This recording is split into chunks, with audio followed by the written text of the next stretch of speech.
प्राणाधार श्री नगरी निवासी भगवान जी के पावन पवित्र चरणों में उपस्थित प्रभु प्रेमियों, आज बड़ा सौभाग्य का दिन है कि मेरे प्रभु आज अपने अजीज भक्त श्री प्यारालाल जी कालड़ा के निवास स्थान पर पधारे। बधाई देते हैं बच्चों को कि जिनके माध्यम से आज की ये प्रभात फेरी हो रही है। श्री गुरु महाराज जी का प्यारा बच्चा संयम पोपली और उनका पूरा परिवार, जिन पर श्री गुरु महाराज जी ने विशेष कृपा की है। कई बार श्री गुरु महाराज जी के वचन भी याद आते हैं और महाराज जी भी हमें कई बार बताते हैं। एक गिलहरी होती है ना, गिलहरी क्या करती है, एक दाने को लेती है और मिट्टी के अंदर उसे दबा देती है, छिपा देती है। उसने कभी ये नहीं सोचा कि ये जो दाना मैंने बोया है ये मुझे फल देगा। बस अनजान में ही उसने उस बीज को धरती में दबा दिया। समय गुजरा, धीरे धीरे वह बीज एक पौधे के रूप में बाहर निकला धरती माता से। वही पौधा धीरे धीरे बढ़ता बढ़ता एक पेड़ बन गया और उसी पेड़ पर उसी गिलहरी के बच्चे बार बार उछलते कूदते और खेलते हैं। उसने कभी नहीं ये सोचा था कि ये मेरे लिए फलदायी बने या मेरे बच्चों के लिए सुखदायी बने। बस उसने कर्म कर दिया था, उस बीज को अनजाने में धरती में गाड़ दिया और वही बीज समय पाकर के पेड़ बना और उस पेड़ की छाया में और उस पेड़ की डालियों पर गिलहरी के बच्चे खेल रहे हैं। इसी तरह से एक बीज बोया भक्ति का प्रभु के प्यारे भक्त श्री प्यारालाल जी ने। वो पेड़ उन्होंने सोच समझ करके नहीं, बस गुरु के प्रेम में अपने आप को समर्पित करते हुए वो बीज बोया, प्रेम का, भक्ति का, श्रद्धा का। और धीरे धीरे वही बीज एक पेड़ बना और उस पेड़ की छाया में और उस पेड़ की डालियों में आज उनके बच्चे झूम रहे हैं। इसीलिए संत महापुरुष कहते हैं कि कर्म करो लेकिन फल की इच्छा ना रखो। आप दरबार में आ रहे हैं, कभी ये मत सोचो कि मुझे इसका ये फल मिलना चाहिए। आपने आज किसी के लिए कुछ किया है, पुण्य कर्म किया है, कभी भाव ये ना रखो कि इसका मुझे फल मिले।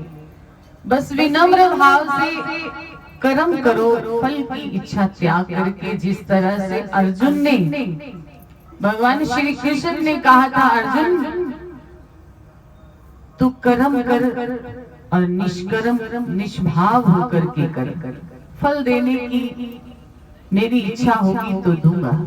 इसलिए तू विनम्र भाव से बिना कुछ चाहे कर्म करता चल। आगे मेरा जिम्मा है, जो मैंने चाहा करना है वो मैं करूंगा।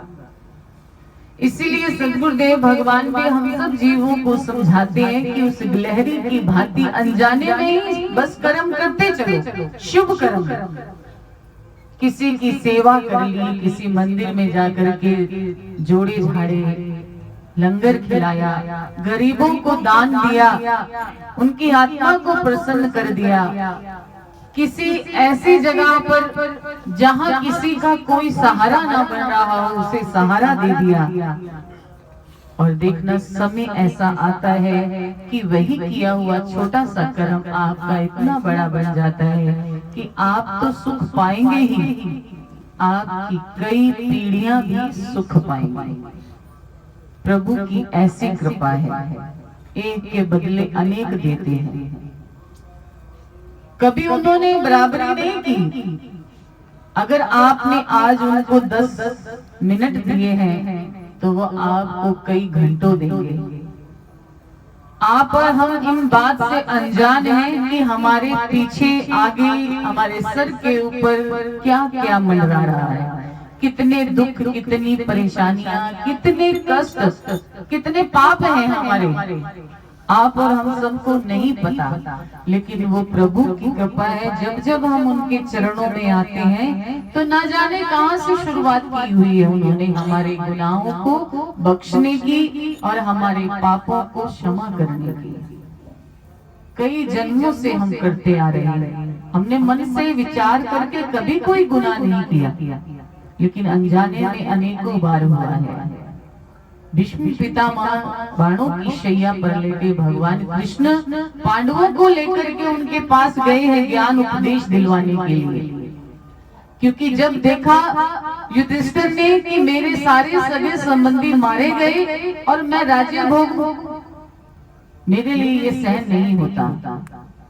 भगवान कृष्ण ने विचार किया अगर मैं इसे ज्ञान दूंगा तो ये मुझे तो अपना भाई ही समझता है, बुआ का बेटा, इसलिए मेरी बात इसकी समझ में नहीं आएगी।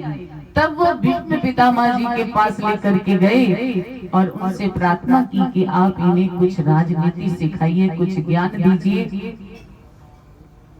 तब जाकर के भीष्म पितामह जी ने युधिष्ठिर को, पांडवों को ज्ञान दिया कि जो हुआ है सब के अपने अपने कर्मों के फल स्वरूप हुआ है। जिसने जैसा कर्म किया था उसी के बलबूते पर उसे फल मिला है। इसीलिए शोक करना त्याग दो और प्रभु की बंदगी करो। जो हो रहा है उसे अच्छे ढंग से निभाओ, राज्य अच्छे ढंग से करो और प्रजा का सुख में पालन करो। तब भीष्म पितामह जी को पास खड़ी हुई द्रौपदी ने कहा, आप बड़ा ज्ञान दे रहे हो। उस वक्त आपका ज्ञान कहाँ था जब भरी सभा में मुझे निर्वस्त्र किया जा रहा था। तब भीष्म पितामह ने कहा था, पुत्री उस वक्त मैंने किसी का अन्न जल खाया था, जैसा अन्न वैसा मन। कहते हैं कि जहां भी आप बैठो, जहां से खाओ पियो, ये सोच विचार करके खाओ पियो कि बनाने वाला और खिलाने वाले का भाव कैसा है। दुर्योधन ने हमेशा पाप किए, अधर्म किए, अधर्म से बना हुआ वो धन और कमाया हुआ धन वही हमारे अंदर गया और उसी से ही हमारी बुद्धि भ्रष्ट हुई। सामने पाप होता हुआ भी देख करके हम कुछ ना कह सके और फिर वो भगवान कृष्ण से कहते हैं भीष्म पितामह कि आप बताइए, मैंने इतना बड़ा अपराध तो नहीं किया था कि कई बाण मेरे इस शरीर में लगे हैं और मैं कई दिनों से उनका दुख सहन कर रहा हूं। ऐसा कौन सा मैंने कर्म कर दिया जिसके फलस्वरूप आपने मुझे इतना बड़ा कष्ट दिया। मैंने अपने सारे जीवन में कोई अपराध नहीं किया, धर्म का ही मैंने पालन किया हमेशा, क्योंकि जहां मुझे सेवा दी गई मैंने तन मन से की, चाहे वो दुर्योधन के साथ